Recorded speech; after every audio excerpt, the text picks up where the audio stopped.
સુરતમાં દેશવ્યાપી એસઆઈઆર કામગીરી વચ્ચે બિનદસ્તાવેજી મતદારો અને રહેવાસીઓની તપાસ તેજ બની છે। ત્યારે ઉન વિસ્તારમાં આવેલી બંગાળી વસાહત બાદ 40 થી 50 ઘરો અચાનક તાળા મારી બંધ કરી માલિકો ફરાર થયાનો મુદ્દો સામે આવ્યો છે। આ મામલે કોર્પોરેટર સોમનાથ મરાઠેએ સામાન્ય સભામાં રજૂઆત કરી, જેમાં મકાન માલિકોની ઓળખ, પ્લોટ ખરીદી, આકારણી અને લાઇટ કનેક્શનની તપાસ તેમજ પાલિકા અને પોલીસ દ્વારા સંયુક્ત કાર્યવાહી કરવાની માંગ ઉઠાવી છે। દેશમાં એસઆઈઆરની કામગીરી ચાલુ છે ત્યારે તમામ કરદાતાઓની ખરાઈ પણ થઈ રહી છે।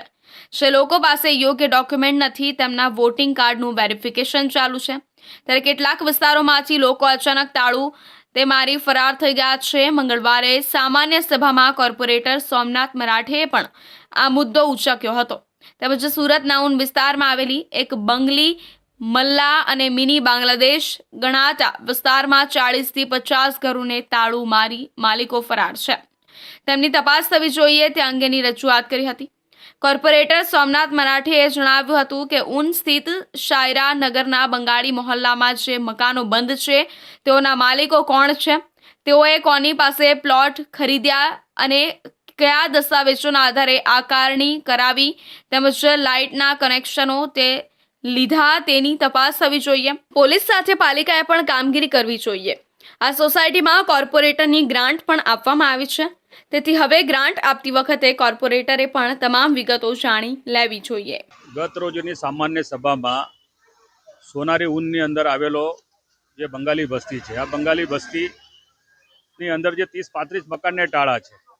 મારી રજૂઆત સામાન્ય સભામાં એ હતી, એસએમસીનો આકારની અધિકારી અને પોલીસ સંયુક્ત રીતે જે બંધ પડેલા જે મકાનો છે એની સંયુક્ત રીતે તપાસ કરે।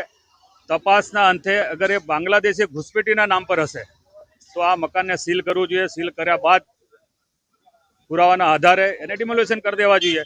હવે બાંગ્લાદેશીઓને અગર આપણે એના બોર્ડર સુધી મૂકી દીધું છે, પછી આ મકાન કોના માટે? તો આ મકાન પર પાછા એ લોકો આવી ના જાય, કોઈ ઘૂસપેઠીને આ પાછા આ મકાન વેચાઈ નહીં જાય, તો ખોટા ધંધા ત્યાં ના થાય, એના માટેની મારી રજૂઆત છે અને એનો કાયમી એક નિકાલ આવે। એસઆરઆઈની જે કામગીરી ચાલી રહી છે, સુંદર સફાઈ અભિયાન ચાલુ છે।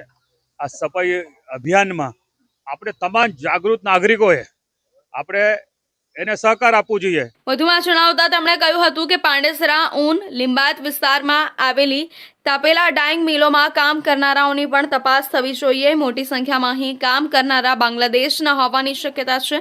આવા લોકોને શોધીને બહાર કાઢવા જોઈએ।